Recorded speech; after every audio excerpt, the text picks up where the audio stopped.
Okay, we're back. This is the second part and final part of Unit 13, Chapter 10 at Business Ethics, Newberry College, fall of 2021. And we're starting on PowerPoint slide number 8, the COSO framework, which was a voluntary collaboration designed to improve financial reporting through a combination of controls and governance standards called the Internal Control Integrated Framework. And it was established in 1985 by 5 of the major professional accounting and finance associations, originally to study fraudulent financial reporting, and later developed standards for publicly held companies. And it's one of the most broadly accepted audit systems for internal controls.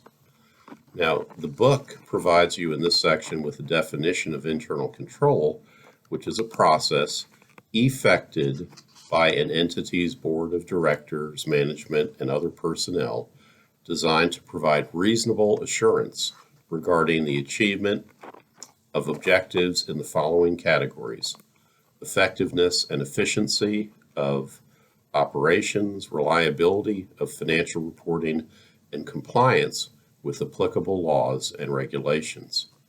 Now, my first job in Charlotte was as an intern at First Union Bank.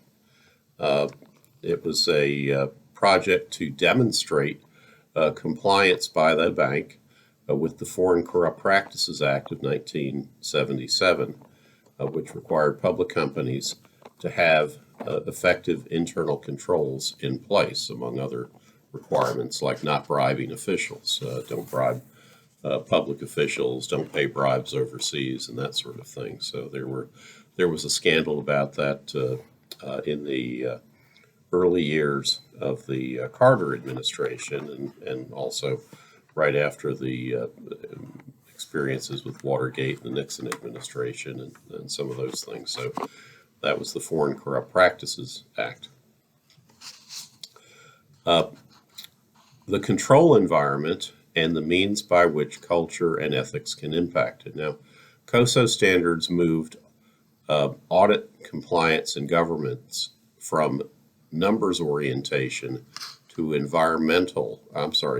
organizational environment. And both factors such as COSO controls and external factors such as Sarbanes-Oxley requirements must be supported by a culture of accountability. That's a very important thing for public companies, a culture of accountability. And the control environment, it's one of 5 elements that comprise the control structure, similar to the culture of an organization, and support people in the achievement of the organization's objectives.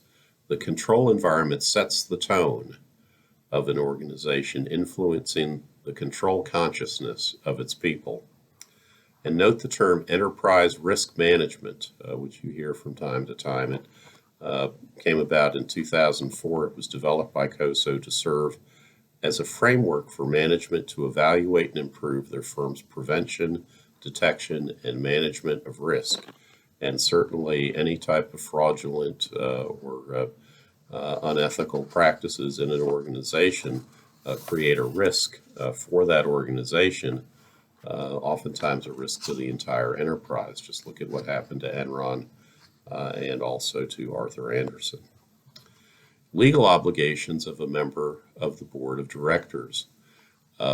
We have 3 duties here: the duty of care, duty of good faith, and duty of loyalty, and they're all defined for you.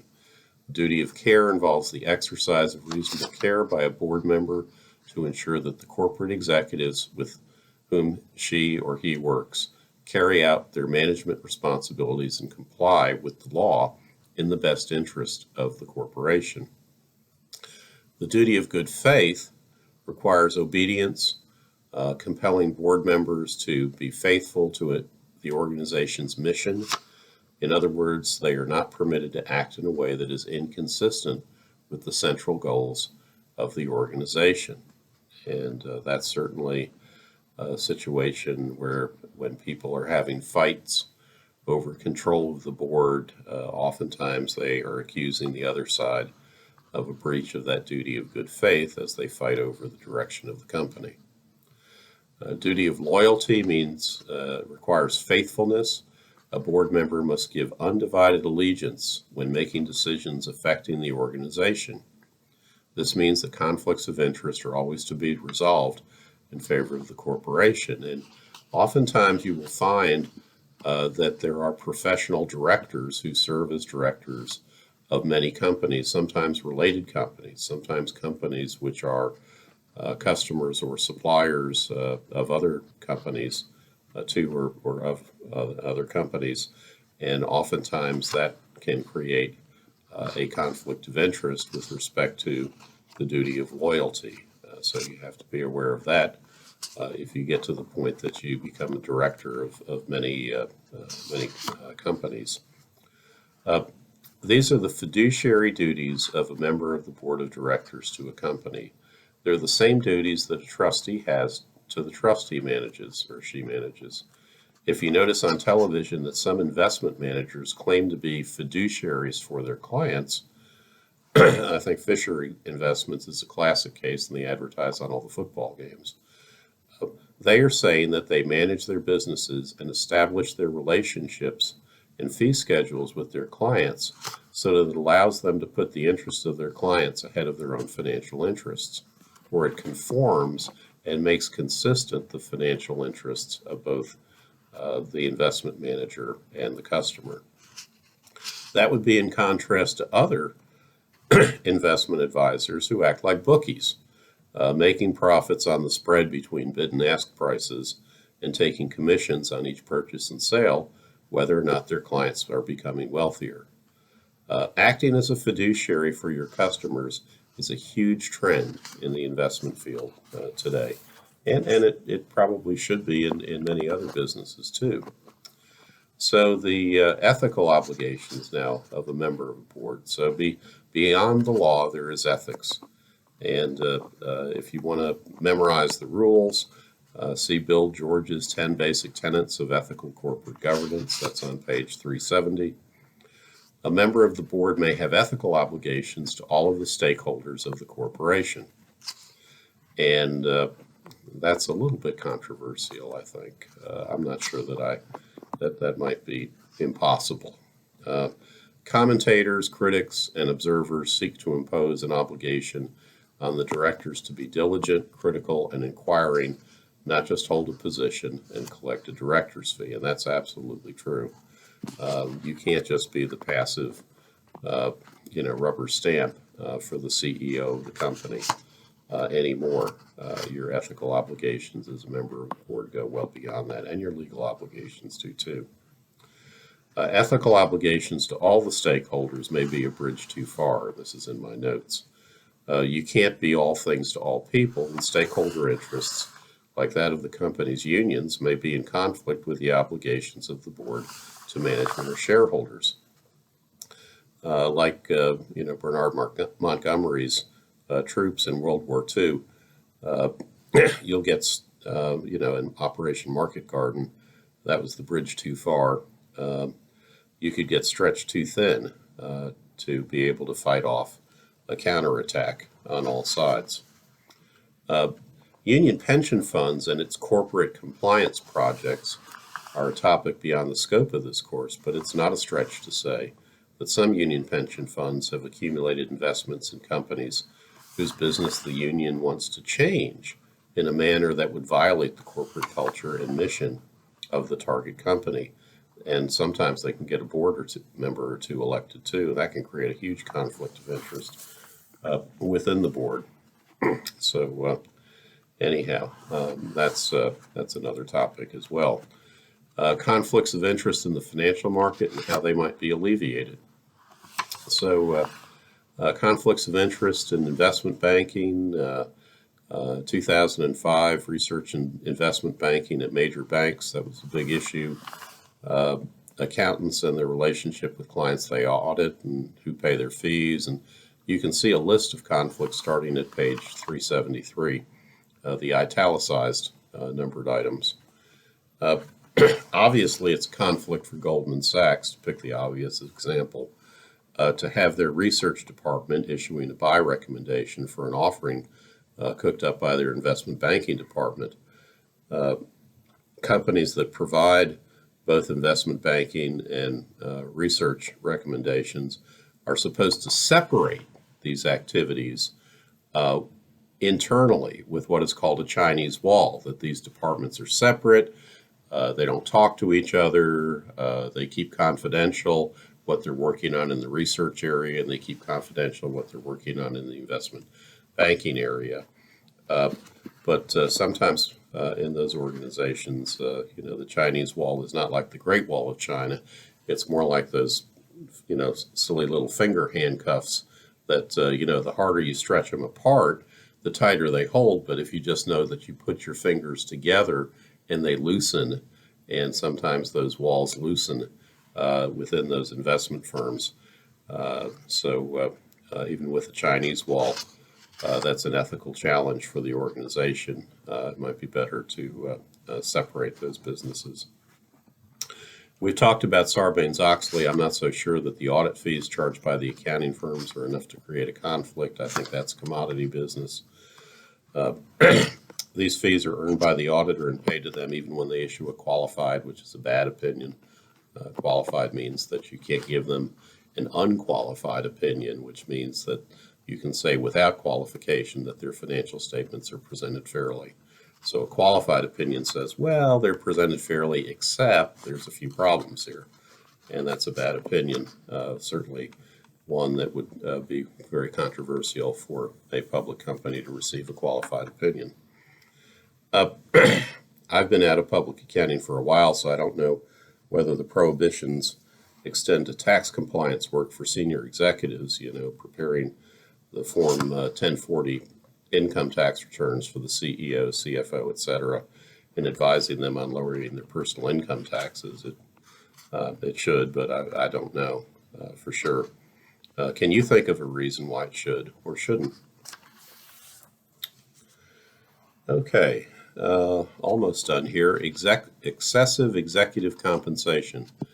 Note executive compensation in the discussion of Dennis Kozlowski on page 376, the reality checkbox, how do salaries motivate? And the answer is, once you get up to that level, maybe they don't. Note that figure 10.2 on potential conflicts between the CEO and members of the board. Board members approve salary. The CEO often handpicks the members of the board. Corporate governance might require a compensation committee of the board to be filled with members representing other stakeholders like employees, unions, customers, lenders, suppliers, but not the management whose compensation is being set. And there is a funny and probably true quote by Kozlowski on page 376, which especially is the part about compensation as a way of keeping score, because when you're a top executive like that, your compensation is oftentimes in the financial press. And, if you're the head of General Motors, you might be interested in comparing yourself to how much the president of Ford is being paid. So, yeah, it's like that in sports, too. I remember, and I'm certainly old enough to remember, the rivalry between the NBA centers back in the 1960s, the early 60s. The two top guys were Bill Russell and Wilt Chamberlain. And when it was reported back in the mid-1960s that Wilt Chamberlain was getting $100,000 a year, Bill Russell, who at that time had won, the Celtics had won championships 7 of the last 8 years, and he demanded a salary of $100,001 for his salary when he came up for review, because he said, I'm worth more than Chamberlain. He hasn't won anything yet. and then a couple years later, Wilt Chamberlain won a championship too, and eventually won a few of them. But anyhow, it's a way of keeping score. Insider trading, our last topic. So insider trading is the trading of securities by those who hold private inside information that allows them to benefit from buying or selling stocks or other securities, and that's information that the public doesn't know. So, if you're Martha Smith, or not Martha Smith, what was her name? Is that her name? Martha Smith? Who's the lady who makes the doilies and that sort of thing? Well, anyhow, she was sent to prison in West Virginia because she was investigated for possible insider trading because of something that she had made a trade after a discussion with one of her advisors or perhaps a celebrity friend or something, and she had made a trade, and when she was interrogated about it by the FBI, she said a couple of things that weren't true, and so then they didn't prosecute her for insider trading; they prosecuted her for lying to the FBI, which is a good reason that when the FBI shows up, the only thing you should say is, "I'm represented by an attorney. Please talk to him or her." But Martha Stewart is who I'm thinking of, not Martha Smith. Martha Smith was an actress back in the 70s. She was in Animal House. The big issue in the merger and acquisition climate of the 1980s and leveraged buyouts was insider trading. Knowing which company would be in play allowed buyers to get in before the price rose, and that was the whole plot of Wall Street. The old Wall Street movie with Michael Douglas and Charlie Sheen and Martin Sheen in the key roles. Leading investment banking firms such as Goldman Sachs, which often trade for their own account, must be careful not to trade on inside information from their deal-making investment bankers for other clients for whom they manage portfolios. And the Chinese wall, again, is often used to isolate these departments, but it's not as impressive as its namesake. No one would ever confuse the Chinese wall in an investment firm with the Great Wall of China. So that's it for the book. We will have a few more exercises, and I do encourage you to contact me. I certainly like to receive feedback from students and also any questions that you may have as you do your last exercises and your final paper. So with that, I have enjoyed teaching you this semester. I hope that it has been helpful to you, and look forward to continuing to interact in the future, and hope you have a super day and a happy Thanksgiving, and good luck with the rest of the semester and your other courses. Bye-bye.